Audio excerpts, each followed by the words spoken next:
வணக்கம். 6 மணி செய்திகளை வழங்குவதற்காக நான் அபிநயா. முதலில் தலைப்புச் செய்திகளை பார்க்கலாம்.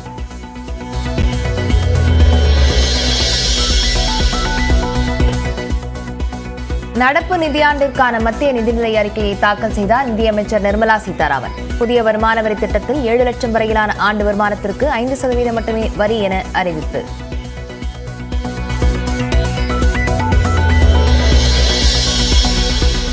பீகார் மாநிலத்திற்கு வெள்ளத்தடுப்பு பணிகளுக்கு 11,500 கோடி ரூபாய் ஒதுக்கீடு. அசாம், இமாச்சல், உத்தராகண்டிற்கு வெள்ள நிவாரண உதவி அறிவிக்கப்பட்ட நிலையில் தமிழ்நாட்டிற்கு நிதி ஒதுக்கப்படவில்லை.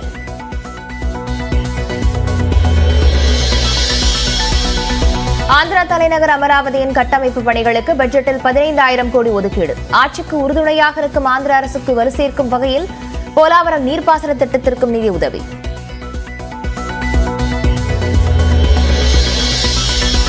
சமூகத்தில் உள்ள அனைத்து தரப்பு மக்களையும் வலுப்படுத்தும் பட்ஜெட் என பிரதமர் நரேந்திர மோடி புகழாரம். கூட்டணி கட்சிகளை திருப்திப்படுத்தி ஆட்சியை காப்பாற்றும் பட்ஜெட் என ராகுல் காந்தி விமர்சனம். மத்திய பட்ஜெட்டில் தமிழ்நாடு முற்றிலுமாக புறக்கணிக்கப்பட்டதாக முதலமைச்சர் ஸ்டாலின் விமர்சனம். பிரதமர் தலைமையில் நடக்கும் நிதி ஆயோக் கூட்டத்தை புறக்கணிப்பதாகவும் அறிவிப்பு.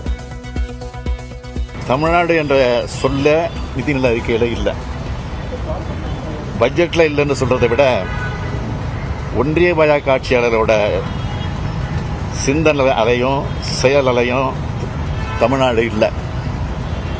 பாரபட்சமும் ஏமாற்றம் தான் இந்த அறிக்கையில் இருக்கு. மத்திய பட்ஜெட்டிற்கு எதிர்ப்பு தெரிவித்து இந்தியா கூட்டணி எம்பிக்கள் இன்று நாடாளுமன்ற வளாகத்தில் போராட்டம். நிதி ஆயோக் கூட்டத்தில் காங்கிரஸ் ஆளும் மாநிலங்களின் முதல்வர்கள் பங்கேற்க மாட்டார்கள் என்றும் அறிவிப்பு. தமிழகத்திற்கு எந்தவிதமான புதிய திட்டங்களும் அறிவிக்கப்படாததால் மத்திய பட்ஜெட் ஏமாற்றம் அளிக்கிறது. அதிமுக பொதுச் செயலாளர் EPS கருத்து. ஒரு நாட்டிற்கு 2 வரி விதிப்பு முறை ஏற்புடையது அல்ல என ப. சிதம்பரம் விமர்சனம். தங்கம் மீதான சுங்கவரியை குறைப்பதால் கடத்தலை தடுத்திட முடியாது என்றும் நியூஸ் 18 தமிழ்நாடுக்கு பேட்டி. மத்திய பட்ஜெட்டில் தங்கம் மீதான சுங்கவரி 6% குறைக்கப்பட்டதன் எதிரொலி. ஆபரண தங்கத்தின் விலை நேற்று ஒரே நாளில் சவரனுக்கு 2,200 ரூபாய் குறைந்தது.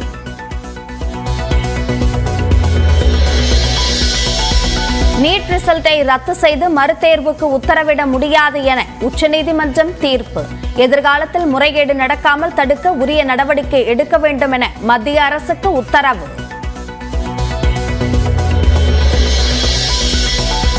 மின்கட்டண உயர்வுக்கு அதிமுக அரசே காரணம் என்று அமைச்சர் தங்கம் தென்னரசு விமர்சனம். ஸ்மார்ட் மீட்டர் பொருத்தும் பணிகள் முடிந்தவுடன் மாதந்தோறும் மின் கணக்கீட்டு முறை அமலாகும் எனவும் விளக்கம். ஸ்மார்ட் மீட்டர்ஸினுடைய கொள்முதல் முடிந்து அவை நுகர்வோருக்கு அது பொருத்தப்பட்டதற்கு பிறகு நிச்சயமாக இது அமலாகும். ஆம்ஸ்ட்ராங் மீதான தாக்குதலின் போது கொலையாளிகள் பயன்படுத்திய 11 செல்போன்களும் மீட்பு. யார் யாருடன் பேசினார்கள் என்பதை கண்டறிய காவல் ஆணையரக ஆய்வகத்திற்கு அனுப்பி வைப்பு.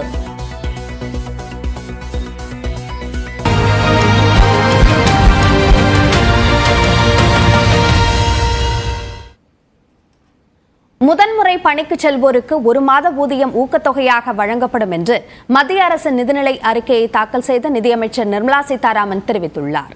நாட்டின் முதன்மையான நிறுவனங்களில் 1 கோடி இளைஞர்களுக்கு தொழில் பயிற்சி அளிக்கப்படும் என்றும் நிதிநிலை அறிக்கையில் கூறப்பட்டுள்ளது. கடந்த பிப்ரவரி மாதம் மத்திய அரசின் இடைக்கால நிதிநிலை அறிக்கை தாக்கல் செய்யப்பட்டது. இந்நிலையில் நடப்பு நிதியாண்டு முழு பட்ஜெட்டை மத்திய அமைச்சர் நிர்மலா சீதாராமன் நாடாளுமன்றத்தில் தாக்கல் செய்தார். அதில் வேளாண் உற்பத்தி அதிகரிப்பு, வேலைவாய்ப்பு மற்றும் திறன் மேம்பாடு உள்ளிட்ட 9 துறைகளுக்கு முன்னுரிமை அளிக்கப்படும் என்று கூறினார். அதன்படி 3 திட்டங்கள் மூலம் வேலைவாய்ப்பை அதிகரிக்க இருப்பதாக மத்திய அமைச்சர் நிர்மலா சீதாராமன் தெரிவித்தார். அதில் முதன்முறையாக பணிக்கு செல்வோருக்கு 1 மாத ஊதியம் ஊக்கத்தொகையாக வழங்கப்படும் என்று நிதிநிலை அறிக்கையில் குறிப்பிடப்பட்டுள்ளது. இதன் மூலம் 2 கோடியே 10 லட்சம் இளைஞர்கள் பயனடைவார்கள் என்று அமைச்சர் நிர்மலா சீதாராமன் தெரிவித்தார். This scheme will provide 1 month wage to all persons newly entering the workforce in all formal sectors.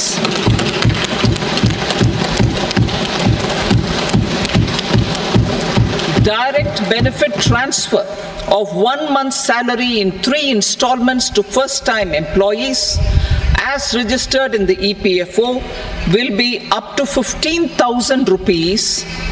The eligibility limit will be a salary of 1 lakh per month. இதே போன்று உற்பத்தி துறையில் புதிதாக பணிக்கு சேர்வோருக்கு 4 ஆண்டுகளுக்கு வருங்கால வைப்பு நிதியில் ஊக்கத்தொகை வழங்கப்படும் என்று நிதிநிலை அறிக்கையில் குறிப்பிடப்பட்டுள்ளது. அனைத்து துறைகளிலும் மாத ஊதியம் 1 லட்சம் ரூபாய்க்குள் புதிதாக ஊழியர்களை சேர்க்கும் நிறுவனங்களுக்கு வருங்கால வைப்பு நிதியில் சலுகை வழங்கப்படும் என்று அரசு அறிவித்துள்ளது. அதாவது புதிதாக பணியில் சேரும் ஊழியர்களுக்கு நிறுவனம் வழங்கும் வைப்பு நிதியை 2 ஆண்டுகளுக்கு மாதந்தோறும் 3000 ரூபாய் அரசிடம் இருந்து பெற்றுக் கொள்ளலாம் என்று குறிப்பிடப்பட்டுள்ளது. கல்வியை பொறுத்தவரை உள்நாட்டில் உயர்கல்வி கற்பதற்கு 10 லட்சம் ரூபாய் வரை கடன் வழங்கப்படும் என்று நிர்மலா சீதாராமன் தெரிவித்தார்.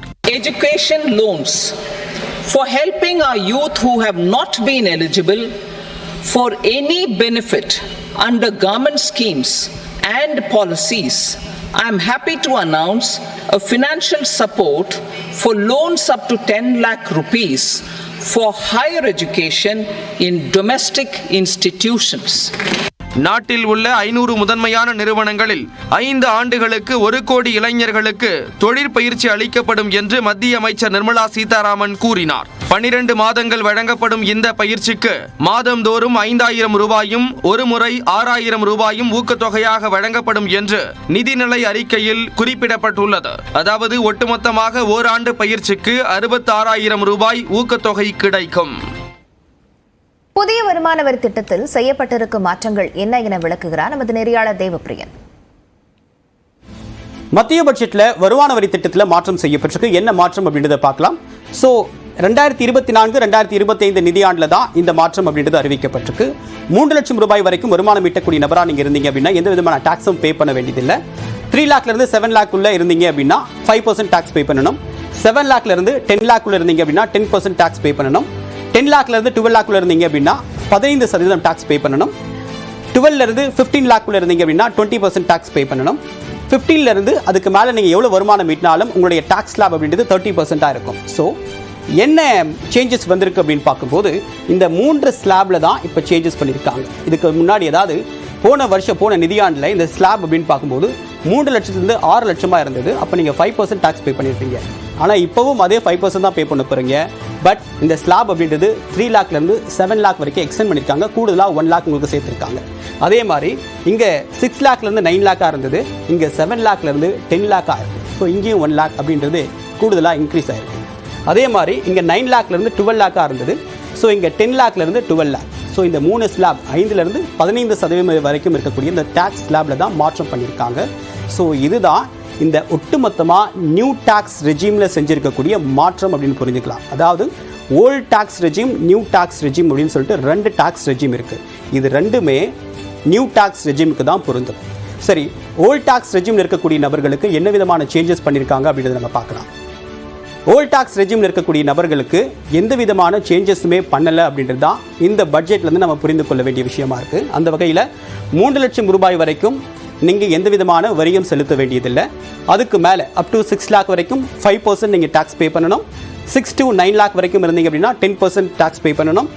9 to 12 லேக்காக இருந்தீங்க அப்படின்னா 15% டாக்ஸ் பே பண்ணணும். 12 to 15 லேக்காக இருந்தால் 20%, அதுக்கு மேலே இருந்தால் 30%. ஸோ இதுதான் எக்ஸிஸ்டிங் ஸ்லாப் ஓல்ட் டாக்ஸ் ரெஜிமில் இருக்கக்கூடிய சாலரிட் பர்சன்ஸ்க்கு. ஸோ இதன் மூலமாக இவங்களுக்கு ரிபேட் ஆப்ஷன் இருக்கும். அதாவது நீங்கள் ரீஃபண்ட் வாங்கலாம். நியூ டாக்ஸ் ரெஜிம் சூஸ் பண்ணீங்க அப்படின்னா உங்களால் ரிபேட் ரீஃபண்ட் வாங்க முடியாது. இதுதான் வந்திருக்கக்கூடிய நியூ அனௌன்ஸ்மெண்ட்டுக்கும் அதுக்கும் இதுக்கும் இருக்கக்கூடிய டிஃப்ரென்ஸும்.